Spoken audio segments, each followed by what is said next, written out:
Hello good morning students. अपन पढ़ रहे थे एटॉमिक स्ट्रक्चर, और एटॉमिक स्ट्रक्चर का आज का जो लेक्चर है बहुत शानदार जानदार होने वाला है। क्यों? क्योंकि यहाँ पर एक बहुत ही इंपॉर्टेंट टॉपिक के रेस्पेक्टिव डिस्कस करेंगे, और वो टॉपिक है स्पेक्ट्रम। और स्पेक्ट्रम के अंदर कुछ ऐसे ट्विस्ट होते हैं जिसमें बच्चे क्या होते हैं, परेशान होते हैं। बट ये वीडियो देखने के बाद में प्यारे बच्चों, कोई बच्चा परेशान नहीं होगा। क्यों? क्योंकि ये चीज़ें आपके ऑन टिप्स हो जाएंगे, माइंड के अंदर सारी चीज़ें आ जाएगी। देखो, अपना जो टॉपिक है आज का, वो टॉपिक है स्पेक्ट्रम। एक्चुअली में स्पेक्ट्रम होता क्या है? आपने इंद्रधनुष देखा होगा, रेनबो को देखा होगा। एक्चुअली में उसमें होता क्या है, उसमें बहुत सारी जो रेडिएशंस होती है, डिफरेंट डिफरेंट वेवलेंथ की जो रेडिएशन होती है, उनका एक को क्या होता है, मिक्सचर होता है। मैं ये कहूँ, वहाँ पर अलग अलग रंग का क्या होता है, कलेक्शन होता है। इससे इजी वर्ड इसके लिए कुछ हो नहीं सकता। अलग अलग कलर का क्या होता है, एक कलेक्शन होता है। तो वहीं से ये चीज़ें आपके पास में आ जाएगी। देखिए, स्पेक्ट्रम का मतलब क्या है? ए collection of radiation of different wavelength obtained on passing light through spectroscope। Spectroscope, यहां पर आपको प्रिज्म भी लिखा हुआ मिल सकता है। यानी आप किसी लाइट को किसी प्रिज्म के थ्रू पास थ्रू करोगे, तो ऐसी सिचुएशन में वहां पर डिफरेंट डिफरेंट वेवलेंथ है, उनकी रेडिएशन का एक कलेक्शन मिलेगा। उस कलेक्शन को अपन लोग क्या बोलेंगे, उसी कलेक्शन को अपन यहाँ पर स्पेक्ट्रम बोलेंगे। डियर स्टूडेंट, आगे चलकर ये जो स्पेक्ट्रम है, इस स्पेक्ट्रम को अपन टू कैटेगरीज में क्या कर देते हैं, डिवाइड कर देते हैं। वो टू कैटेगरी कौन कौन सी है? पहला है एब्जॉर्प्शन स्पेक्ट्रम। कौन सा है? एब्जॉर्प्शन स्पेक्ट्रम, यानी अवशोषण स्पेक्ट्रम। डियर स्टूडेंट, इसके अंदर में एक नाम आ रहा है अवशोषण या एब्जॉर्प्शन। मतलब यहां पर कुछ एब्जॉर्प्शन होने वाला है। एब्जॉर्प्शन होगा, अवशोषण होगा। कौन करेगा? कोई मैटर है, वो मैटर करेगा। कैसे करेगा? उसकी स्टेट क्या होगी? तो वो देखिए इसके अंदर में, light from a source is pass through absorbing solution या फिर vapour, then analysed through spectroscope. इसका मतलब ये हुआ डियर स्टूडेंट, आपके पास में यहाँ पर कोई सोर्स है, और इस सोर्स से मेरे पास में यहाँ पर क्या आ रही है, कोई लाइट आ रही है प्रिज्म के पास में। और यहाँ पर लाइट का क्या हो जाती है, स्प्लिटिंग हो जाती है। स्प्लिटिंग होने के बाद में इसके पाथ के अंदर अपन क्या करते हैं, यहाँ पर एक कंटेनर लेते हैं, और इस कंटेनर के अंदर कोई भी मैटर है, उस मैटर का क्या करते हैं, या तो उसका आप उसको सॉल्यूशन फेज में ले सकते हो, या फिर उसकी क्या हो सकती है, वेपर फेज हो सकती है। इसको इसके अंदर आपने क्या कर दिया, फिलअप कर दिया। फिलअप करने के बाद में बेटा आप लोग क्या करेंगे, यहां से इसको क्या करेंगे, पास थ्रो करेंगे, और इसको यहां से पास थ्रो करेंगे। तो यहां पर स्पेक्ट्रोस्कोप में, या फिर मैं यहां पर कहूं कि जो फोटोग्राफिक प्लेट है, इसके ऊपर यहां पर मुझे क्या मिलेगी, कुछ स्पेक्ट्रमीय लाइनें मिलेगी। इन्हीं स्पेक्ट्रमीय लाइनों को, या ये जो स्पेक्ट्रम मुझे मिला है, इसी स्पेक्ट्रम को डियर स्टूडेंट अपन क्या बोलेंगे, एब्जॉर्प्शन स्पेक्ट्रम बोलेंगे। क्या बोलेंगे? Absorption spectrum. इस स्पेक्ट्रम में एक स्पेसिफिक कैरेक्टर यह भी होता है। क्या होता है? जैसे मैं खड़ा हूं, आप यहां पर देख रहे हो, मेरे पीछे ये क्या है, बैकग्राउंड है। ठीक है, ये बैकग्राउंड कैसा है, क्या है, ठीक है। उसी बेस पे यहां पर एब्जॉर्प्शन स्पेक्ट्रम के रेस्पेक्टिव में बात करूं, तो एब्जॉर्प्शन स्पेक्ट्रम का जो बैकग्राउंड होता है, वो बैकग्राउंड क्या होता है, कलर्ड होता है। यानी अगर यहां पर ये कलर्ड होता, तो मान लो कि ये कलर्ड बैकग्राउंड हो गया, ठीक है, और यहां पर मैं कोई डार्क कलर का शर्ट पहन कर आता, तो मेरी शर्ट का कलर क्या हो गया, डार्क, और यहां पर पीछे क्या लगा हुआ है, एक कलर पर्दा लगा हुआ है। तो ये जो सिचुएशन क्रिएट होती है, ये सिचुएशन किसके जैसी क्रिएट होगी, ये एब्जॉर्प्शन स्पेक्ट्रम, जो हमारा अवशोषण स्पेक्ट्रम है, इसके जैसी होगी। देखिए यहां पर appear dark line on the colored background, यानी कलर्ड बैकग्राउंड के ऊपर यहां पर इसकी क्या होती है, डार्क लाइनें यहां पर हुआ करती है। नेक्स्ट नंबर 2, यहां पर अपन बात करते हैं डियर स्टूडेंट, तो ये नेक्स्ट हमारा होता है एमिशन स्पेक्ट्रम, उत्सर्जन स्पेक्ट्रम भी इसको अपन बोलते हैं हिंदी के अंदर। ये क्या होता है आपका उत्सर्जन स्पेक्ट्रम है। सिंपल है, इसके अंदर भी हम क्या करेंगे, हमारे पास में यहाँ पर कोई सोर्स होगा और यहाँ पर क्या होगा प्रिज्म। प्रिज्म से क्या होगी, लाइट को यहाँ पर पास थ्रू करेंगे। लाइट का यहाँ पर क्या होगा, यहाँ पर स्प्लिटिंग होगी लाइट की, और इस लाइट को अपन क्या करेंगे, वही स्पेक्ट्रोस्कोप के अंदर अपन देखेंगे तो यहाँ पर मुझे क्या मिलेगा, स्पेक्ट्रम मिलेगा। और इसी स्पेक्ट्रम को अपन क्या बोलेंगे, इमिशन स्पेक्ट्रम बोलेंगे। अब इमिशन स्पेक्ट्रम में क्या होगा, जो बैकग्राउंड होगा वो बैकग्राउंड क्या होगा, बिल्कुल ब्लैक होगा। यानी मेरे पीछे की तरफ ये जो बोर्ड है यहां पर मैं ब्लैक स्क्रीन ले लूं, ठीक है, और यहां पर मैं कलरफुल ड्रेस पहन कर आऊं, तो जो सिचुएशन यहां पर क्रिएट होगी डियर स्टूडेंट, वो किसके जैसी होगी, वो इमिशन स्पेक्ट्रम के जैसी होगी। यानी यहां पर इसका बैकग्राउंड है, वो बैकग्राउंड कैसा होता है, ब्लैक होता है। और स्पेक्ट्रम में जो लाइनें होती है वो लाइनें आपको कैसी मिलेगी, कलर्ड लाइनें यहां पर आपको मिलने वाली है। अगर मैं यहां पर कंपैरिजन करूं किसके रेस्पेक्टिव, एब्जॉर्प्शन स्पेक्ट्रम और इमिशन स्पेक्ट्रम के रेस्पेक्टिव, तो बोथ आर क्या होते हैं, फोटो नेगेटिव होते हैं ईच अदर। यानी दोनों एक दूसरे क्या क्या होते हैं, फोटो नेगेटिव होते हैं। ठीक है, कैसे होते हैं, फोटो नेगेटिव। ये फोटो नेगेटिव आपने पुराने टाइम में रील वाला कैमरा देखा होगा, वो रील वाला कैमरा इसी के बेस पर वो क्या करता है, काम करता है। आपने देखा होगा कोई रील थी, उस रील को अपन ने देखा कुछ दिखाई नहीं दे रहा है, फोटो क्लिक कर ली फिर कुछ नहीं दिखाई दे रहा रील के अंदर, लेकिन उस रील को वहां पर क्या करते थे, वॉश करते थे। वॉश करने के बाद में यहाँ पर कुछ ऐसी उसके अंदर क्या हो जाता था, आपको एक फोटो देखने को मिलती थी, और इसी फोटो से फिर आपकी क्या बनती थी, एक बहुत बढ़िया सी सुंदर सी प्यारी सी अट्रैक्टिव फोटो आपकी बनती थी। तो ये किसके ऊपर काम करती थी, आपकी जो फोटो नेगेटिव थी वो वहां पर ये स्पेक्ट्रम ही वहां पर इस टाइप का बनता था। इमिशन और एब्जॉर्प्शन स्पेक्ट्रम में दोनों को कॉम्बो में वहां पर अपन क्या करते हैं, काम में वहां पर लेते थे। ओके डियर स्टूडेंट, आगे चलते हैं इसके अंदर में। तो जो आपका एब्जॉर्प्शन स्पेक्ट्रम हो चाहे इमिशन स्पेक्ट्रम हो, इन दोनों के रेस्पेक्टिव ही बात करें तो दोनों के अंदर दो पार्ट होते हैं, है ना। यानी एब्जॉर्प्शन है उसमें कॉन्टिन्यूस भी होगा और डिसकॉन्टिन्यूस भी होगा, ठीक है। और एमिशन में भी क्या होगा, कॉन्टिन्यूस भी होगा और डिसकॉन्टिन्यूस भी होगा, ठीक है। तो अपन यहाँ पर पहले किसकी बात कर लेता हूं मैं, कॉन्टिन्यूस स्पेक्ट्रम है इसके रेस्पेक्टिव में बात कर लेता हूं। देखो कॉन्टिन्यूस स्पेक्ट्रम में क्या होता है, देखो सिंपल सी बात है, ये आपके पास में स्पेक्ट्रोस्कोप है, या मैं ये कहूं कि फोटोग्राफी के प्लेट है, और इस फोटोग्राफिक प्लेट के ऊपर आप देखेंगे इसके अंदर में ये स्पेक्ट्रम में यहाँ पर क्या है, लाइनें हैं।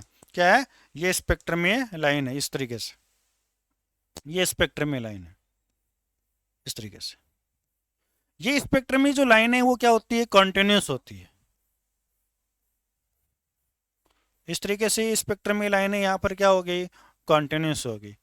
और ये इतनी कॉन्टिन्यूसली होती है कि यहाँ पर जो स्पेक्ट्रमी लाइन है उन स्पेक्ट्रमी लाइन का आप क्या नहीं कर पाते हो, सेपरेशन नहीं कर पाते हो। यानी एक लाइन है वो अनोदर लाइन में क्या होती है, मर्ज हुई हुई रहती है, ठीक है। यानी आप यहाँ पर ये आइडेंटिफाई नहीं कर सकते कि वॉयलेट कलर कहाँ से स्टार्ट हो रहा है कहाँ खत्म हो रहा है, रेड कहाँ से शुरू हो रहा है और कहाँ पर खत्म हो रहा है। यानी वो स्पेक्ट्रम में लाइनें क्या होती है, मर्ज रहती है। और इसका बढ़िया सा एग्जांपल है, आप जानते हो यहाँ पर आपका इंद्रधनुष है, रेनबो है। नेक्स्ट अपन बात करते हैं डिसकंटिन्यूस की। अब इस डिसकंटिन्यूस के अंदर क्या होता है, डिसकंटिन्यूस के अंदर क्या होता है, यहाँ पर कुछ कलर्स की लाइनें यहाँ पर क्या होती है, colours are separated and some wavelength are missing. कुछ वेवलेंथ क्या होती है, मिसिंग रहती है। अगर इसके अंदर मैं बात करूं तो यहाँ पर ये स्पेक्ट्रम में लाइन होगी, ठीक है, ये स्पेक्ट्रम में लाइन है इस तरीके से, डिसकंटिन्यूस इस तरीके से हुआ करती है।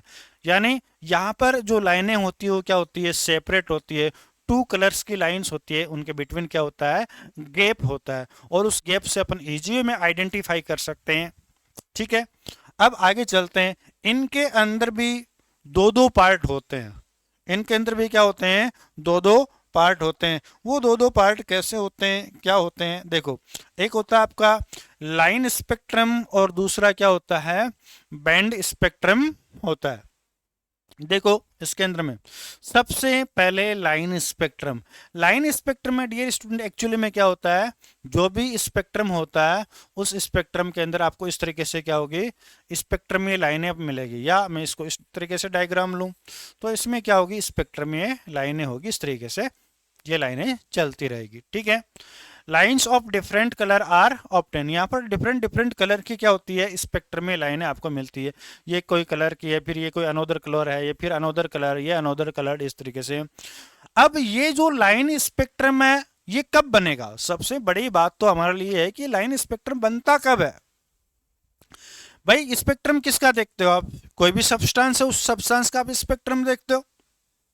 अरे भाई आप क्या करते हो, एक्सरे कराते हो ना, तो हाथ का एक्सरे कराओगे तो कुछ अलग फोटो छपेगी, पैर का कराओगे तो कुछ अलग फोटो छपेगी, छपेगी नहीं छपेगी, प्रोसेस तो वही है ना।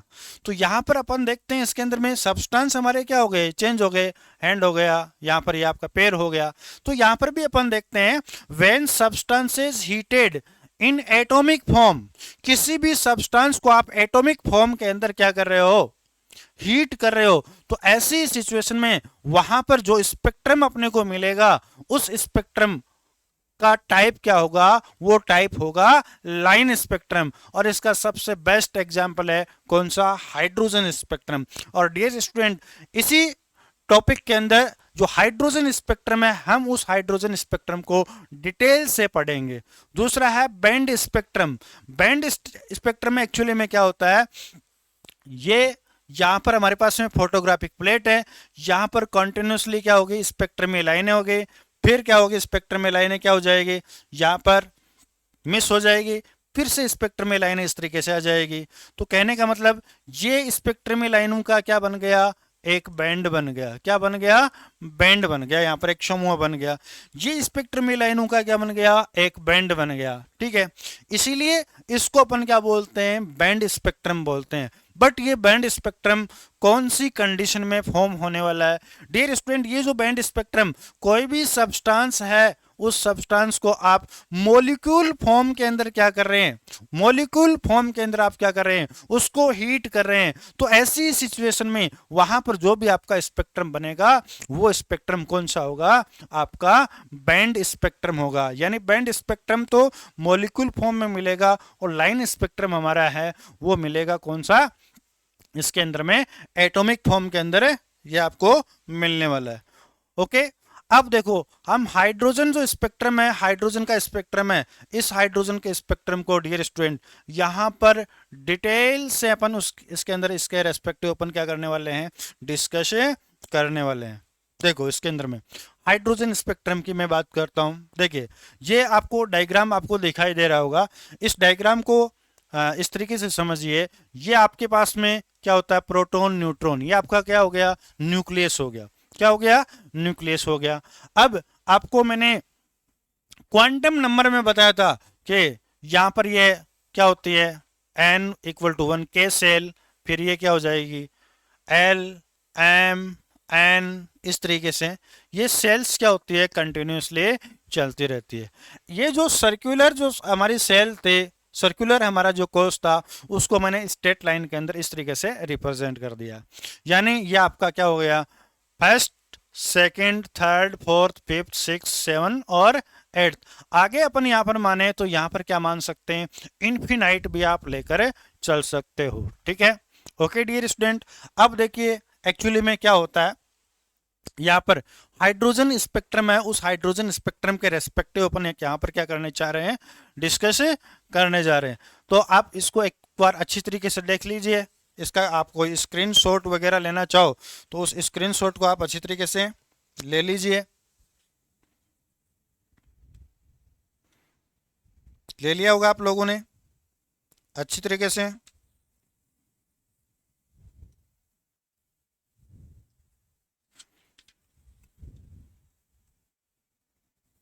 चलिए ठीक है, अब देखो इसको समझते हैं अपन। एक्चुअली में क्या होता है, यहां पर ये हाइड्रोजन का ये H2 मॉलिक्यूल है, उसको कुछ अपन हीट देंगे तो ये हाइड्रोजन एटम के अंदर कन्वर्ट हो जाएगा।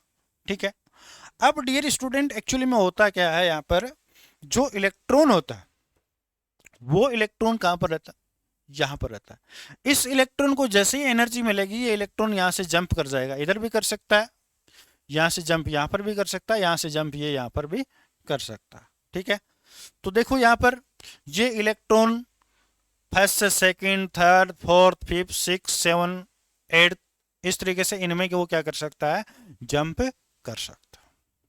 अब आपको पता है इलेक्ट्रॉन जब लोअर एनर्जी लेवल से हायर एनर्जी लेवल में जंप करता है तो वहां पर वो अनस्टेबल होता है। तो आफ्टर सम टाइम वो इलेक्ट्रॉन क्या करेगा, कम बैक करेगा। क्या करेगा, कम बैक करेगा। ठीक है, और कम बैक करेगा तो ऐसी सिचुएशन में वहां पर क्या होगा, एनर्जी का वो क्या करेगा, एनर्जी को एमिट करेगा। यानी आपको बोर एटॉमिक मॉडल में मैंने आपको बताया था, ठीक है, कहां बताया था, बोर एटॉमिक मॉडल के अंदर, जिसके रेस्पेक्टिव अपन ने सेपरेट एक जो लेक्चर है वो बना रखा है, उसको आप देखिए, वहां से आप उसको समझिए। यानी इलेक्ट्रॉन लोअर एनर्जी लेवल से हायर एनर्जी लेवल में जा रहा है तब तो एनर्जी को एब्जॉर्ब करता है, और वापस डाउन में आ रहा है तो उसका क्या करता है, वो एमिट करता है, उसका उत्सर्जन करता है। तो यहां पर देखिए अब हम कंडीशन देख रहे हैं कि क्या क्या हो सकता है। हमारा जो इलेक्ट्रॉन है वो यहां से चलेगा और यहां से चलकर कहां पर आ जाएगा, इस पहली के अंदर आ जाएगा। ठीक है, फिर हमारा इलेक्ट्रॉन यहां से चलकर कहां पर आ सकता है, इधर भी आ सकता है, यहां से चलकर यहां पर भी आ सकता है, यहां से चलकर यहां पर भी आ सकता है, यहां से इधर भी आ सकता है, इधर भी आ सकता है और इधर भी आ सकता है। ठीक है, इस तरीके से यहां पर आएगा तो हमारे को यहां पर क्या बन जाएगी, स्पेक्ट्रमी लाइनों की एक सीरीज बन जाएगी। और डियर स्टूडेंट इस सीरीज को अपन बोलते हैं कौन सी सीरीज, लाइमन सीरीज बोलते हैं। कौन सी सीरीज बोलते हैं, लाइमन सीरीज, लाइमन श्रेणी इसको अपन बोलते हैं।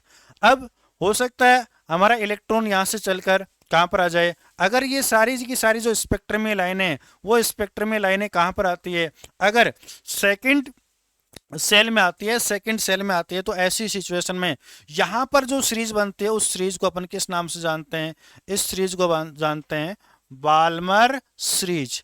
डियर स्टूडेंट अगर ये थर्ड वाले के अंदर आती है तो इन सीरीज को अपन क्या बोलेंगे, इनको अपन बोलेंगे क्या, पास्चन सीरीज।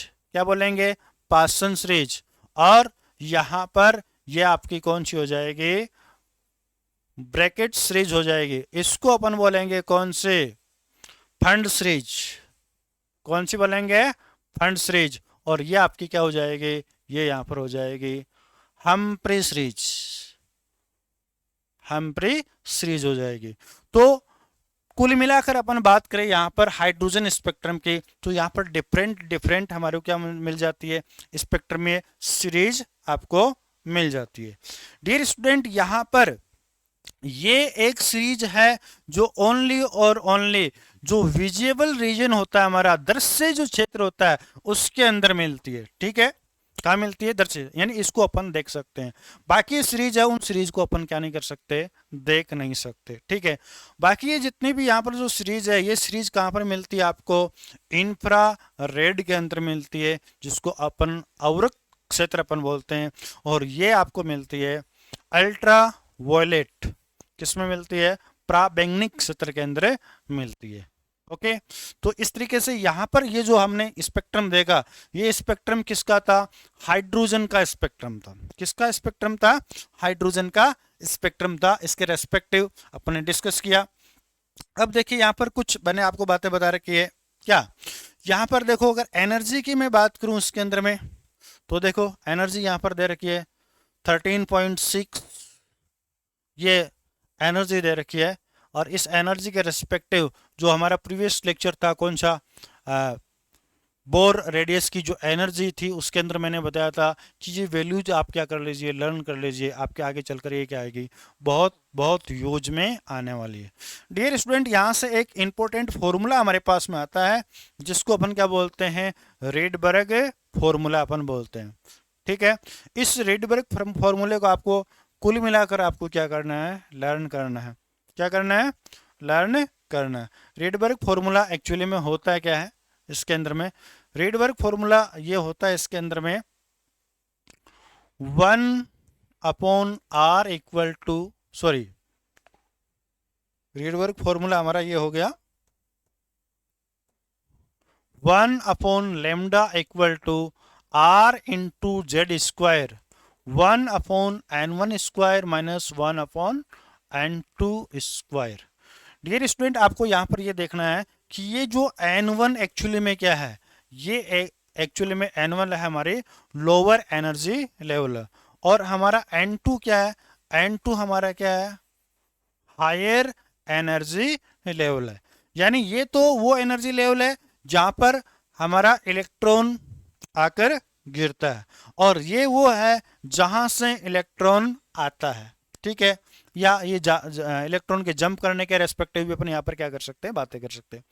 ये किसको डिनोट करता है, ये डिनोट करता है वेव लेंथ के रेस्पेक्टिव बात करता है। ये तरंग दैर्ध्य को यहाँ पर क्या करता है, शो करता है। आर यहाँ पर रीडवर्क कांस्टेंट है, जेड यहाँ पर क्या है, आपका एटॉमिक नंबर है। डियर स्टूडेंट, इस फॉर्मूले से आप क्या कर सकते हो, यहाँ पर वेवलेंथ को आप क्या कर सकते हो, फाइंड आउट कर सकते हो, या फिर आप जो वेव नंबर्स होते हैं उन वेव नंबर्स को अपन क्या कर सकते हैं, फाइंड आउट कर सकते हैं। कैसे इसका एप्लीकेशन होता है, कैसे हम इसको यूज में लेते हैं, कैसे इसके थ्रू जो आपके स्पेक्ट्रम में जो सीरीज होती है उन स्पेक्ट्रम में सीरीज को अपन क्या करते हैं, एनालिसिस करते हैं। तो यहाँ पर चलिए आगे अपन स्पेक्ट्रमी लाइनें हैं, उन स्पेक्ट्रमी लाइनों का अपन क्या करेंगे, एनालिसिस करेंगे। ठीक है, फर्स्ट ऑफ ऑल जो लाइमन सीरीज है, उस लाइमन सीरीज के रेस्पेक्टिव में आपके साथ क्या करने वाला हूं, डिस्कस करने वाला हूं।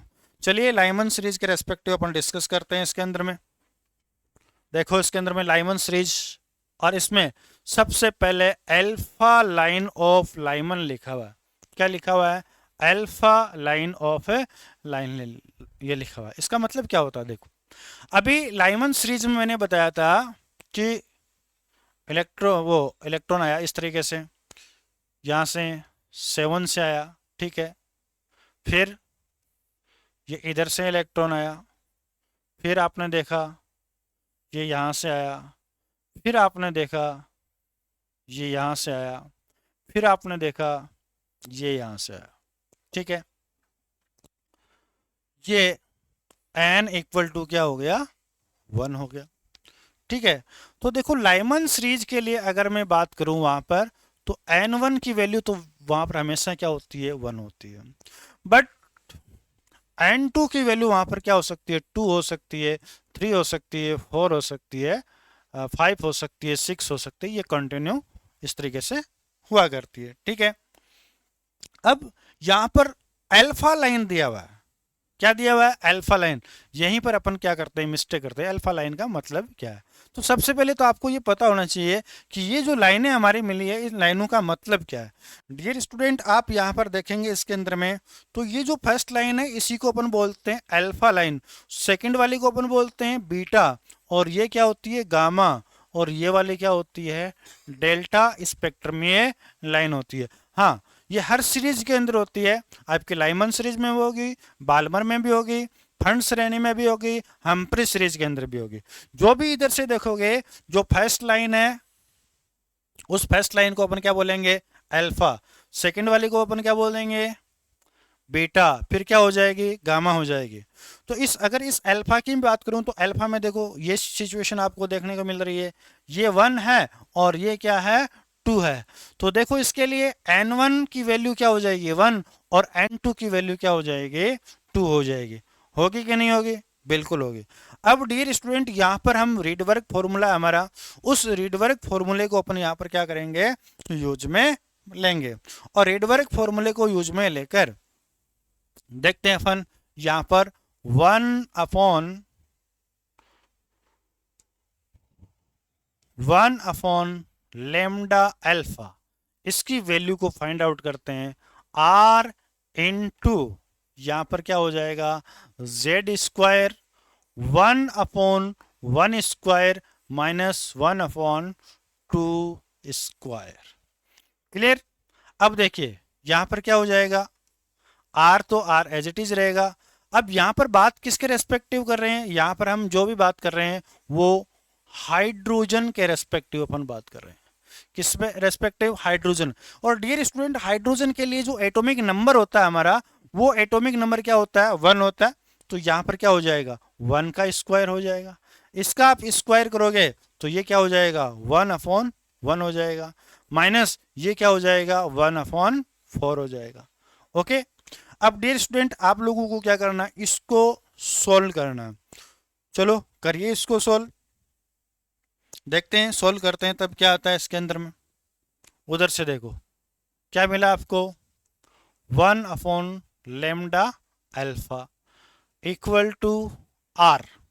अब इस वैल्यू को आप क्या लिख सकते हो यहां पर, इस वैल्यू को आप लिख सकते हो यहां पर इंटू 3/4। क्या लिख सकते हो, यानी इसको सोल्व करोगे तो आपके पास में क्या आ जाएगा, 3/4 आ जाएगा। ओके। अब डियर स्टूडेंट, आपको क्या चाहिए, लेमडा की वैल्यू चाहिए। तो लेमडा अल्फा इक्वल टू क्या हो जाएगा, लेमडा अल्फा इक्वल टू हो जाएगा 4/3r। क्या हो जाएगा, 4/3r। ठीक है। r की वैल्यू क्या होती है, फिक्स होती है, उस वैल्यू को आप पुट कर दो तो यानी आपके पास में एक्चुअल वैल्यू आ जाएगी। बट वहाँ पर कैलकुलेशन थोड़ी सी लेंथी होती है, इसलिए मोस्टली आपको ये इसी तरीके से आपको ऑप्शन के अंदर ऑप्शन आपको मिलेंगे। ओके। तो ये बात किसके रेस्पेक्टिव हो गई, ये एनालिसिस हो गया हमारा किसके लिए, अल्फा लाइन के लिए हो गया। चलो यही चीज अपन क्या करेंगे, बीटा लाइन के लिए चेक करेंगे। तो बीटा लाइन के लिए आप करोगे तो डियर स्टूडेंट यहाँ पर क्या होने वाला है, बीटा लाइन के लिए देखो आप, बीटा लाइन में देखो n1 की वैल्यू 1 होगी और n2 के लिए वैल्यू क्या हो जाएगी, यहां पर 3 हो जाएगी। ठीक है। सेम अभी जो फॉर्मूला यूज लिया उसी फॉर्मूले को अपन यूज में लेंगे, 1/λ बीटा इक्वल टू r, 1 का स्क्वायर, यहां पर क्या हो जाएगा, 1/1 का स्क्वायर कर देंगे माइनस 1/3 का स्क्वायर कर देंगे। ठीक है। चलिए वही फंडा यहाँ पर अपन यूज में लेंगे और इसको अपन क्या करेंगे, सोल्व करेंगे। ठीक है। चलिए इसको सोल्व कीजिए आप, इसको सोल्व करेंगे तो ये हो जाएगा यहाँ पर 8/9r। ठीक है। अब मुझे क्या चाहिए, मुझे तो ओनली लेमडा चाहिए, तो यहाँ पर क्या हो जाएगा, लेमडा बीटा इक्वल टू क्या हो जाएगा, 9/8r हो जाएगा। ये वैल्यू इसके अंदर में हो जाएगी। ठीक है। चलो ये आपकी कौन सी हो गई, अल्फा हो गई, बीटा हो गई, यानी कॉन्सेप्ट है वो कॉन्सेप्ट आपके पकड़ में आ गया होगा। अब चाहे वो गामा की बात करें तो गामा में भी वैल्यू निकाल सकते हैं, किसी की भी बात करें हम वैल्यू निकाल सकते हैं। ये तो बात थी किसकी, हमारी लाइमन सीरीज की। अगर यही क्वेश्चन आपके लिए किसके लिए आएगा, बाल्मर सीरीज के लिए आएगा, तब भी अपन कर सकते हैं। क्यों, चेंज क्या होने वाला है, बाल्मर के लिए n1 की वैल्यू कितनी हो जाएगी, 2 हो जाएगी। ठीक है। तो यहाँ पर ये वैल्यू पुटअप करके अपन इसको फाइंड आउट कर सकते हैं। ये कहाँ पर क्या फाइंड आउट करना है वो हमारे क्वेश्चन के ऊपर डिपेंड करता है। हमने कॉन्सेप्ट है उस कॉन्सेप्ट को यहाँ पर क्या कर लिया, क्लियर कर लिया। अब डियर स्टूडेंट, यहाँ पर एक बहुत ही इंपॉर्टेंट चीज आपको यहाँ पर देखने को मिलेगी, वो मिलेगी shortest and longest wavelength, shortest और लॉन्गेस्ट वेवलेंथ। ठीक है। अब ये क्या होती है इसके अंदर में, चलिए आपको आपको ये बताता हूं, E इजिकल टू Hc/λ। ये रिलेशन आपने इसी एटॉमिक स्ट्रक्चर में कहीं ना कहीं पढ़ा होगा। ये बात किसकी कर रहा है, ये बात कर रहा है वेवलेंथ की। वेवलेंथ क्या होनी चाहिए, शॉर्टेस्ट और लॉन्गेस्ट। यानी यहां पर ये बात करना चाह रहा है आपसे लेमडा मिनिमम, और किसकी बात करना चाह रहा है, लेमडा मैक्सिमम की बात करना चाह रहा है। ठीक है। अगर यहां पर आप क्या लोगे, इसकी वैल्यू मिनिमम लोगे तो इसकी वैल्यू क्या हो जाएगी, मैक्सिमम हो जाएगी। ठीक है। और यहां पर लेमडा की वैल्यू आप क्या लोगे, मैक्सिमम लोगे डियर स्टूडेंट, तो यहां पर ई की वैल्यू क्या हो जाएगी, मिनिमम हो जाएगी। ये चीज तो आपकी क्लियर होगी क्योंकि ये एंटी प्रोपोर्शनल टू है। अब देखिए अपन यहाँ पर लाइमन सीरीज की ही बात करते हैं। लाइमन सीरीज में एक तो मैंने ये कंडीशन ले ली और एक ये कंडीशन ले लेता हूँ, ठीक है। अब इन कंडीशन को आप समझिए। इसके अंदर में यहाँ पर ये ले लिया, n की वैल्यू मैंने 2 ले ली और ये ले ली मैंने n की वैल्यू 1 ले ली, और यहाँ पर कुछ n की वैल्यू ले लेता हूं मैं इन्फिनाइट। क्या ले लेता हूं? इन्फिनाइट ले लेता हूं, ठीक है। अब देखो ये क्या है, n1 और n2 के बिटवीन ये जो गैप है, ये गैप किसको शो कर रहा है? ये बेटा एनर्जी को ही तो शो कर रहा है। ये जो आप गैप देख रहे हैं, ये गैप किसको शो कर रहा है? ये भी एनर्जी को ही शो कर रहा है। आप मुझे अच्छी तरीके से देख के बता सकते हो यहाँ पर एनर्जी की वैल्यू मैक्सिमम कौन सी और मिनिमम कौन सी है? ये वैल्यू कौन सी है हमारी? ये वैल्यू है मिनिमम, और ये वैल्यू हमारे लिए क्या है? मैक्सिमम, है कि नहीं?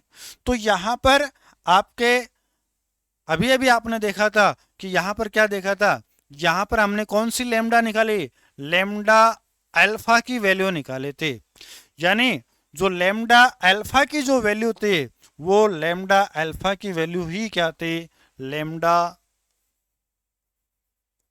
मैक्सिमम थी। क्या थे? लेमडा मैक्सिमम थी। वहां पर लेमडा अल्फा की वैल्यू आपने कितनी फाइंड आउट किए थे? वो वैल्यू फाइंड आउट की थी अभी अभी आपने किए थे 4/3r। कितनी की थी? 4/3r की थी। तो वो जो 4/3r थे, वो लेमडा अल्फा के साथ साथ लेमडा मैक्सिमम को भी डिनोट करती है। लेमडा मैक्सिमम को भी क्या करती है? डिनोट करती है। This is very very important, remember it. अब नेक्स्ट अपन बात करते हैं यहां पर किसके?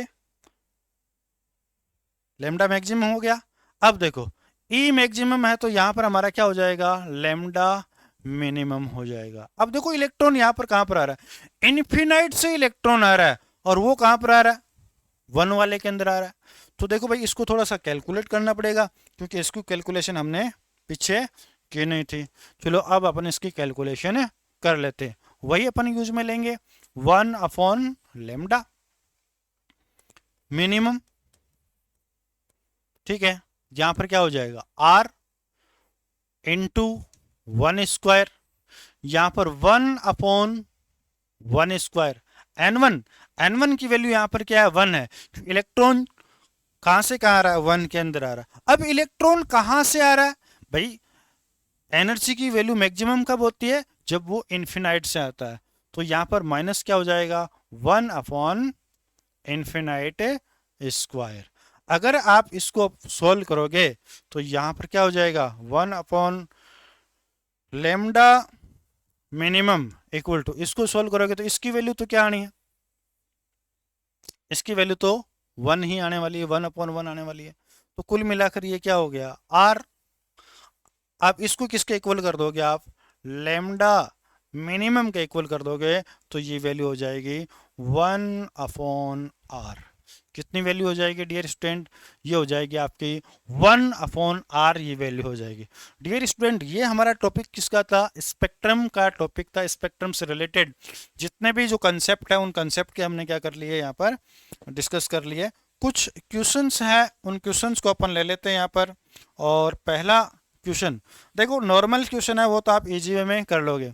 कुछ क्वेश्चन है कंसेप्टुअल क्वेश्चन, उनके रेस्पेक्टिव अपन बात करते हैं।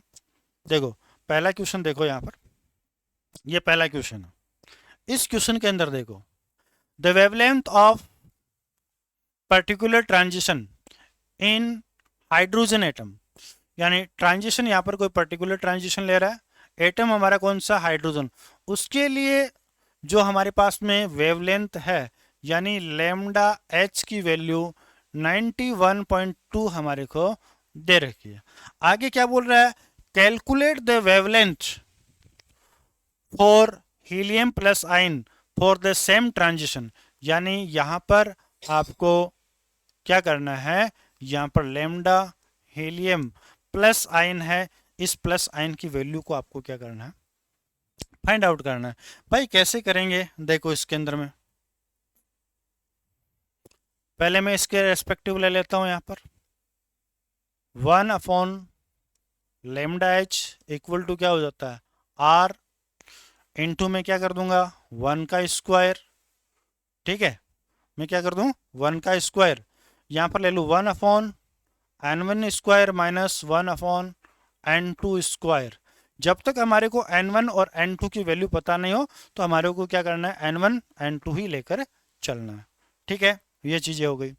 इस साइड में क्या ले लेता हूं मैं 1 upon lambda H E plus equal to R into 1 square, वही चीज यहां पर ले लेंगे 1 upon n1 square minus 1 upon n2 square, ठीक है। देखिए डियर स्टूडेंट, आपके पास में दो इक्वेशन आ चुकी है, दो इक्वेशन आ गई, एक तो ये वाली इक्वेशन है, ठीक है, और एक ये वाली इक्वेशन है। भाई सेम ट्रांजिशन के रेस्पेक्टिव हो रहा है तो ये दोनों चीजें क्या होगी, इक्वल होगी। और जब चीजें इक्वल हुआ करती है तो कुछ चीजें यहाँ पर कैंसिल आउट भी हो जाएगी, उनको कैंसिल आउट कर दो। इससे ये चला गया और इससे क्या चला गया, ये चला गया, तो कैंसिल आउट होने वाली चीज़ों को हमने क्या कर दिया, कैंसिल आउट कर दिया। अब कैंसिल आउट करने के बाद में आप क्या कर लो, इनका कंपैरिजन कर लो, क्या कर लो, कंपैरिजन कर लो। यहाँ पर वैल्यू जेड की जेड ही रख दो भाई, 1 मत रखो, एक बार जेड को जेड ही रख लेते। ये किसके लिए, हीलियम के लिए हीलियम हो जाएगा और ये हाइड्रोजन हो जाएगा। तो यहाँ पर क्या रह गया, एक तो ये रह गया और इधर। अब इनका कंपैरिजन करते हैं, कंपैरिजन करो, lambda helium plus upon lambda hydrogen plus. एक चीज देखो, यहां पर वेवलेंथ और जो एटॉमिक नंबर है इनमें क्या रिलेशन है, ये क्या है, एंटी प्रोपोर्शनल टू है, और एंटी प्रोपोर्शनल टू है तो ऐसी सिचुएशन में यहां पर जो हाइड्रोजन वाला है ये कहां पर आ जाएगा, यहां पर आ जाएगा जेड हाइड्रोजन का स्क्वायर अपॉन जेड हीलियम का स्क्वायर। चलिए यहां तक ये चीज क्लियर हो गई, तो वैल्यू को आप क्या कर दो, पुटअप कर दो। देखो हाइड्रोजन वाली वैल्यू तो आपको यहां पर दे रखी है, ये रही, तो ये हो जाएगा lambda helium plus upon 91.2 equal to, hydrogen का क्या होता है, एटॉमिक नंबर 1 होता है, 1 का स्क्वायर 1 अपॉन हीलियम का कितना होता है 2, 2 का स्क्वायर कितना हो जाएगा 4। ये एक प्यारा सा रिलेशन आ गया। इस रिलेशन से आप क्या कर सकते हो, यहाँ पर इसकी जो वेवलेंथ है उस वेवलेंथ को इजी वे में फाइंड आउट कर सकते हो, और इसको सोल्व करोगे तो आपके पास में आंसर हो जाएगा lambda helium plus equal to, यहाँ पर क्या हो जाएगा 19.1.2 अपॉन में क्या हो जाएगा 4 हो जाएगा, ठीक है, 19.1.2 अपॉन 4 हो जाएगा। इसको आप इजी वे में क्या कर सकते हो, सोल्व कर सकते हो, सोल्व कर लो। यहाँ पर कितना हो जाएगा, अप्रोक्सीमेट ये आएगा 22.8 समथिंग, ये आएगा 22.8 के समथिंग आएगा। डियर स्टूडेंट, इस टाइप का आपको क्या हो सकता है, किसी कंपटीशन एग्जाम में क्या हो सकता है, क्वेश्चन मिल सकता है, जिसमें इस क्वेश्चन में थोड़ा सा क्या था, एक छोटा सा ट्विस्ट था जिसको हमने यहाँ पर क्या कर दिया है, क्लियर कर दिया। चलिए एक क्वेश्चन यहाँ पर और बनता है, बहुत प्यारा सा क्वेश्चन बनता है, उसके रेस्पेक्टिव भी अपन क्या कर लेते हैं, डिस्कस कर लेते हैं। देखो वो क्वेश्चन क्या है, ये क्वेश्चन है इसके अंदर, इस क्वेश्चन को देखो, बहुत ही बढ़िया क्वेश्चन है, प्यारा सा क्वेश्चन है। What transition in hydrogen atom would have the same wavelength as N4 to N1 in helium ion. देखो कहाँ से कहाँ पर जा रहा है वो N4 से ट्रांजिशन हो रहा है N2 के अंदर। पूछ क्या रहा है इसके अंदर में, ट्रांजिशन पूछ रहा है, यानी हाइड्रोजन एटम में ट्रांजिशन कहां से कहां होगा। हीलियम का तो आपने दे दिया और हाइड्रोजन वाला पूछ रहा है, ट्रांजिशन आपसे पूछ रहा है, यानी हीलियम में तो बोल रहा है कि ये चौथे से दूसरे में जा रहा है, ठीक है। अब वेवलेंथ दोनों की सेम है, हाइड्रोजन वाले की वेवलेंथ वही आएगी और हीलियम वाले की वेवलेंथ क्या आएगी, वही आएगी। तो बताओ अब हाइड्रोजन में उसका जंपिंग कहां से कहां हो रही है, ये हमारा क्वेश्चन है, ठीक है। क्वेश्चन की लैंग्वेज आप लोगों के समझ में आ गई होगी।